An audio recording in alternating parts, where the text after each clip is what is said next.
So thank you so much for inviting me, for the organizers. And yeah, this is a discussion of, this paper has a lot of different moving parts, and it has a discrete time model and a continuous time model, and it has an empirical part. So I'm going to concentrate on the continuous time model that Winston kind of touched upon. So it's basically a complementary discussion instead of kind of taking direct comments to Winston's discussion. Okay, so to place this paper in the literature, basically it's a crossover model between I/O and kind of capital structure and asset pricing, kind of in the Leland tradition. And so the summary really is there's two firms competing with differentiated products for consumers within an industry with a downward sloping demand curve by picking markups. So it's a markup game that is played each DT, and each firm has an exogenous independent taste or consumer-based process, but each firm's cash flows, that is the profits minus the coupons, are an equilibrium outcome in the markup game. So essentially, you have now endogenous cash flows in a Leland model, and basically firms have console bonds that yield a tax shield benefit versus the cost of liquidation. So that's the usual trade-off theory in a Leland model. And the key assumption here is that firms play a super game, think about Rothenberg Salona, with collusion until deviation, and then there's basically a grim strategy. Think about this as basically the instantaneous Nash outcome forever after. And the key result is there's contagion. Bad times for, say, a company I make price competition more likely because there's a breakdown of collusion. Effectively, as your default risk goes up, you become more impatient. And collusion, basically, what's the whole point of collusion is that you're going to reap future benefits for not deviating today. But if the future benefits are basically unlikely to be reaped because you liquidated, then effectively collusion breaks down. That lowers the profit for J. As you switch to the Nash strategy, that lowers the profit of firm J. And thus J's default risk increases, and so forth. That, of course, dampens ex-ante leverage, because effectively you want to avoid these kind of contagion, kind of price wars. And how do you do that? Well, you make collusion more valuable. How do you make collusion more valuable? You lower liquidation costs. How do you lower liquidation costs? You lower your leverage. So effectively, you care less about the tax shield benefits, and you care more about the collusion benefits. All right. So the setting in more detail, there's basically a geometric Brownian motion for each firm that has an exogenous customer base. All you need to remember is this is basically an IID process. Okay, so there's a state variable M for each firm. The profit of each firm, now importantly, can be written as kind of a markup game where you pick a markup theta I as company I and theta J as the other company. And so effectively, how does this profit function enter? The cash flows, there's some taxes. You're going to have some coupon you have to pay. You have your customer base multiplies the profit per demand, and the profit per demand is basically this game in which you pick your markups. Now, the only important thing is the marginal cost of production is increasing in the coupon. I'm going to come back to that just in a second.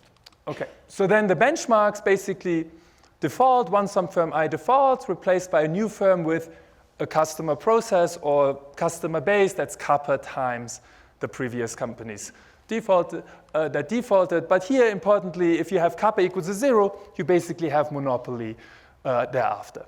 And so Winston alluded to that. That's basically, if you have kappa equals 0, you basically get this effect where the stronger company is trying to drive the weaker company into default, this predatory motive. Now you have non-cooperative Nash equilibrium here that basically says we have a value function. We're always going to play our Nash equilibrium. That's basically a one-shot game. Each period we just play whatever the best response is. And that effectively is a paper in itself. There's some paper by Lucas Schmidt and co-authors that basically has a model that's built on that. Now, what is the new thing in this paper? We're going to have a collusion supergame on top of that. The collusion supergame is as follows. We're going to have collusion that prescribes some strategies, collusive strategies, that, of course, generate for each company I some cash flows, and then the movement in M, how does it change the value function? And the participation constraint, of course, is that, well, your collusion payoff has to be higher than your non-collusion payoff. That's effectively the whole point of having a collusion. Now, the deviation assumption here is a bit, at first I thought, well, given that deviation profits is a DT flow, so I deviate for a second, the other company immediately detects it, and then effectively this restriction that the collusion should be higher than n should also be sufficient to represent the supergame. But there's effectively, deviation is not very profitable in such instances because you never get that flow. So it's really just a value function comparison. So instead, you make the deviation state sticky. So the deviation state lasts for some periods, for some dt. Now, what's the point here? It's that basically we're approximating via Poisson process a discrete time model. That basically we're going to have some probabilistic time 1 over xi, where xi is the, or zeta, where is the probabilistic punishment. So when we're in a deviation state, we keep deviating. The other player keeps playing, actually this should be C, they keep playing the collusive strategy, and we are basically gaining until the point at which a Poisson shock hits, and we're just moving to the Nash equilibrium game, the one-shot deviation game. And so this results basically in a no deviation constraint. Now D here, when we let this thing go to infinity, that basically goes to n. But of course, to make it kind of interesting, we need some period in which you can reap the benefits. And so the equilibrium selection is basically that we have no deviation outside price wars. We have effectively setting C equals to D for all relevant states, and we are on the Pareto frontier. All right, I'm going to come back to equilibrium selection as well. So the deviation assumption, as far as I understand it, is possible infiltration once deviated, punishment only with exponential delay, until which the opposing player keeps playing collusion, so might as well deviate until punishment, because if you deviate, you maximize with respect to your own strategy, so that's definitely at least as good as whatever collusion prescribed to you. So this significantly, however, weakens the Grimm strategy, because the Grimm trigger is a quite strong punishment. So the longer you stay in that deviation state, the more attractive deviation becomes. And so effectively, now because you have this length of the period that's basically indexed by xi, that basically changes the strength of the punishment here. So it is a Grimm trigger, but it's a Grimm trigger with delay. And so I just want you to keep that in mind. Now, there's an additional assumption. There's no recovery from price wars. So once you move to the non-cooperative equilibrium, you never go back to collusion, even if the processes move up so that both firms are okay. So summary of so far, we have a Leland game, two exogenous generated broad emotions, profits and outcomes of an instantaneous kind of markup game. We have a super game on top of that with delayed strategies. We have exogenous impact of coupons with marginal cost impact. We have replacement at default. And then the key to tractability, if you could consider this, is that the strategic choice theta today has no long-run impact besides a possible Grimm trigger. Now, what will be an outcome where theta might have long-run impact? Well, you can think about like maybe a durable goods monopolist or similar effects. That maybe building market share today, having low markups today, increases my customer base is sticky, and then tomorrow I can kind of more exploit this customer base. And so that I'm going to come back to because this has something to do with markups counter or pro-cyclical. So effectively what we're doing here is we just have a memoryless game and there's no effect on tomorrow besides is collusion maintained or not. So here the contagion and feedback, basically when a price war breaks out because MI drops too low for the collusion to be valuable for one of the players, we immediately switch to the end game, and as one firm drops, at some point collusion not sustainable, lower profits mean lower cash flows, which rises the scepter of default for both firms. Okay, now picking coupons at the beginning, at time 0, we're going to play a Nash equilibrium game in which we pick our coupons B. Okay, so you can see there's a lot of moving parts, so let me go to some comments here. So the first one is the super game and punishment. The delay Grimm trigger game is basically, I'm kind of confused by, there's a delayed Grimm trigger, except when the collusion drops below N, not just below D, and then we immediately go to a price war. So it seems that there's an immediate move to N if this condition holds, but in the deviation, there's basically some delayed punishment. So I was just curious how these two, I think there might be some inconsistency, or at least something should be described in more detail. Now, I have a sympathetic to having strength of punishment indexed, but why can't price war end when both companies pull away from the bottom? We assume that once two firms switch to the non-collusive equilibrium, they will stay there forever. Ignore these two bullet points. It's basically you have a complicated fixed point now. Here, what we do is we're going to have the non-collusive game we can solve on its own. It's going to give us all the outside options that we have to evaluate, and then we play the collusive game and we can compare the non-collusive game. Now, of course, once you can move back, there's a fixed point in the infinite dimensional space. So effectively, this is for numerical purposes. Now, this is more of an economic perspective, but price was never ending once started. Results in significantly higher credit spreads of attribution to credit spreads to this strategic interaction. In other words, the strategic interaction is pretty strong. The Grimm trigger is a lot stronger than before. You have very strong punishment from this assumption, and you weaken the punishment via the zeta. So now it becomes a bit harder to disentangle kind of what's the collusive effect and what's kind of coming from the model by restricting your trigger strategies.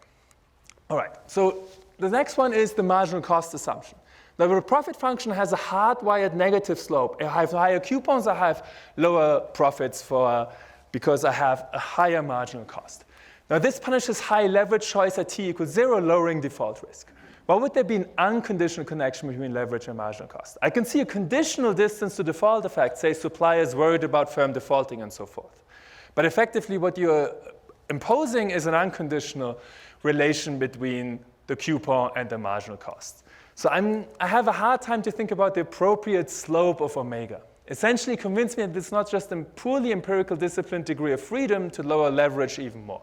So of course, if you put enough slope in there, companies are going to have very low leverage at the beginning. Now the punishment delay there in the calibration, I'm kind of running low on time, the zeta is set to 0.09, which basically means the deviation strategy here is 11 years before your other competitor reacts. So I know that zeta was disciplined by other model moments, but just thinking about 11 years as a response period, I found that hard to square with whatever moment that was targeted. Now, this one is kind of a more subtle point. There's going to be markups over the business cycle. Model seems to explain conditional aspects of competition on contagion. In the non-collusive equilibrium, the first expected profit is higher and default rate is lower when the comparator's default risk increases, whereas in the collusive equilibrium, firm's expected profit is lower and default rate is higher when the comparator's default risk decreases. Model seems to give pro-cyclical markups. In good times, collusion holds, high markups are maintained. In bad times, collusion breaks down and markups are lowered when we go into a price war. Now, Gilchrist in the AER, financially constrained firms do not lower profit margins, while unconstrained firms do to capture market share seems to point to counter-cyclical markups. That goes back to the modeling assumption that I talked about before. Because we basically have an IID model where we compete every period by a markup game that has no influence in the future. We're basically not allowing the model to produce counter-cyclical markups. Now, I know numerically it's going to be very hard to have that path dependency in there, but it's just something to think about when trying to kind of pitch the paper. And I'm sympathetic to kind of more focusing on the kind of bankruptcy feedback. Now, I would like to see, for comparative statics, I would like to see the strength of punishment explored here, just as comparative statics, just to see how the strength of punishment varies with the optimal policies. And effectively, I would also like to see the alpha equals 0 case. That is when there's no slope with respect to the coupon.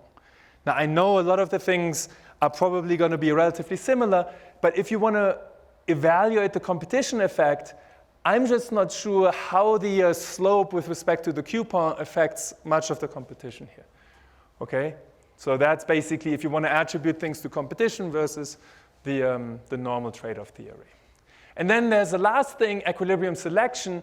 I wasn't sure that the equilibrium selection gave a unique equilibrium.